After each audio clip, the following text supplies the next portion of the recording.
अस्सलाम वालेकुम नाज़रीन। 30 रुपए की खातिर दो शहजादों यानी कि दो नौजवानों की जान लेने वाला ये दरिंदा आखिरकार सीसीडी ने पकड़ लिया। लेकिन क्या सीसीडी इस दरिंदे का इनकाउंटर करने वाली है या इसको मार दिया गया है? मुकम्मल तफसील आज की वीडियो में हम बताएंगे। लेकिन एक और इशू जो खुलकर सामने आया है वो ये है कि क्या 30 रुपए का मामला था या मामला कुछ और था। यानी कि बहुत सी ऐसी बातें सामने आ रही हैं जिसकी वजह से ये मामला और भी संजीदा होता जा रहा है। लेकिन असल में कहानी थी क्या, मैं आपको आज की वीडियो में सारी डिटेल बताता हूं। लेकिन वीडियो शुरू करते हैं, पहले आप जल्दी से हमारी वीडियो को लाइक शेयर और हमारे चैनल को जरूर सब्सक्राइब कर लीजिएगा ताकि आपको लेटेस्ट अपडेट्स वाली वीडियोस टाइम टू टाइम मिलती रहे। तो वीडियो का बकायदा आगाज करते हैं। नाज़रीन, रायबरेली के दो नौजवान जिनमें से एक का नाम वाजिद और एक का नाम राशिद है, ये दूध बेचने के लिए जाते हैं। बाकी कहानी का आपको पता ही होगा, मैं आगे कहानी बताता हूँ कि आगे क्या हुआ है। जिनके दूध की दुकान से जैसे ही वापस आते हैं अपने घर की तरफ, तो फ्रूट मंडी से ये केले खरीदना चाहते थे कि बच्चों के लिए केले ले जाते हैं। चले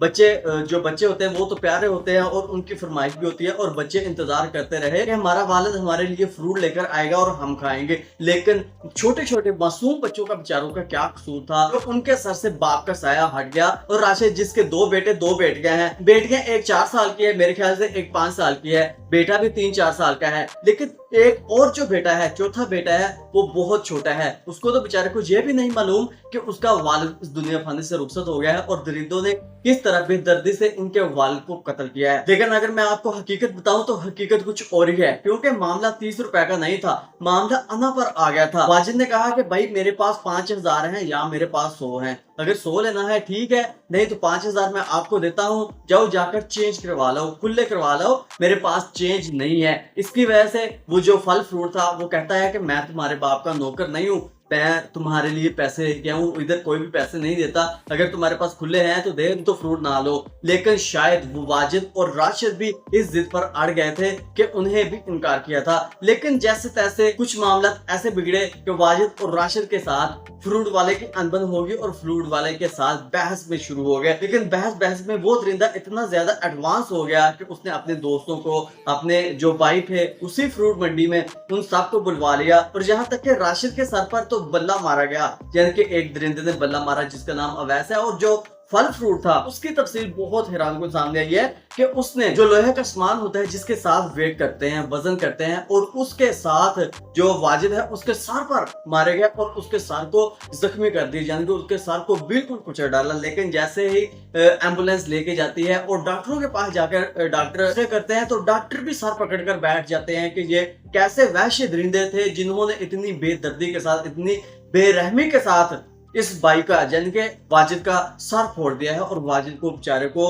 जीते जी ही इतनी ज्यादा दर्दनाक मौत का सामना करना पड़ा। अल्लाह माफ करे, मैं बंदे की सोच कर भी रूह कांप जाती है कि अगर इंसान को इतनी दर्दनाक मौत आए। मरना तो हर किसी ने है, लेकिन अल्लाह ताला ऐसी मौत किसी को ना दे। जो ऐसे दरिंदे पाले गए हैं, जो ऐसे दरिंदे खास तौर पर पाकिस्तान में हैं, उनके लिए एक ऐसा कानून नाफिज करना चाहिए। सीसीडी तो है, लेकिन सीसीडी उसी वक्त इनकाउंटर करे, क्योंकि ऐसे क्राइम फिर ही खत्म हो सकते हैं, अदरवाइज ये क्राइम और भी ज्यादा बढ़ते जाएंगे। और पिछले कुछ महीनों से इतने ज्यादा क्राइम पाकिस्तान में हो रहे हैं कि शायद आपकी सोच है, आपको भी पता होगा। लेकिन किस वजह से? क्योंकि उन्हें पता है कि हमने छूट कर बाहर आ जाना है और हमारा कोई कुछ नहीं बिगाड़ सकता। लेकिन सीसीडी ने अब इन तमाम मुजरिमों को पकड़ लिया है और अब देखते हैं इनको सजाए मौत होती है या सीसीडी इनका एनकाउंटर करती है। क्योंकि सीसीडी को अलाउ है कि किसी भी मुजरिम को जिसने बहुत घटिया तरीन हरकत की हो और बहुत ही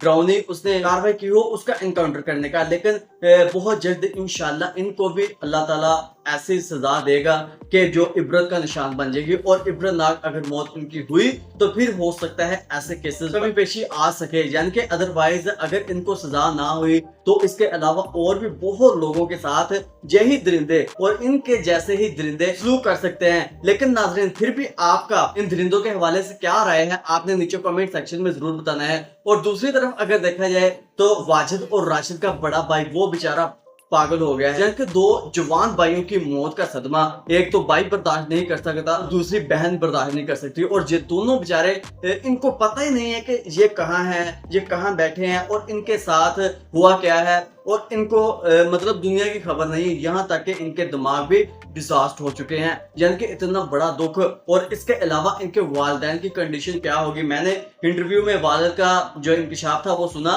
उन्होंने कहा कि ठीक है हमारे बेटे तो चले गए, लेकिन इन दरिंदों को अगर सजा ना दी गई तो आगे आइंदा और भी किसी के साथ ये ऐसी ही वहशियाना हरकत करेंगे। साथ में बाकियों फल फरोशों का ये कहना था कि ये इनके साथ नहीं बल्कि और भी बहुत से लोगों के साथ ऐसे कांड कर चुके हैं, जिसकी वजह से ये उनको वर्गलाते थे। अगर उनके पास पैसे ज्यादा होते थे तो ये पैसे उनसे छीनने की भी कोशिश करते थे। लेकिन फिर भी नाज़रीन, क्योंकि जो पैसे की हवस है बिल्कुल इंसान को अंधा कर देती है, इंसान को किसी चीज की समझ ही नहीं आती, किसी चीज की खबर नहीं होती, और वो अगले बंदे का कुछ भी नुकसान करने पर उतर आते हैं, फिर चाहे अगले बंदों की जान ही क्यों ना लेनी हो। लेकिन ऐसी ऐसी हरकतों से बाज नहीं आते। लेकिन इसका अंजाम क्या हो सकता है, वो इधर तो बेशक अंजाम मिले या ना मिले, लेकिन उधर अंजाम जरूर मिलेगा कि उधर नाइंसाफी नहीं होती। लेकिन नाज़रीन, आप कीमती राय नीचे कमेंट सेक्शन में जरूर बताइएगा। मिलते हैं बहुत जल्द। आपने रखिएगा बहुत सारा ख्याल। अल्लाह हाफिज।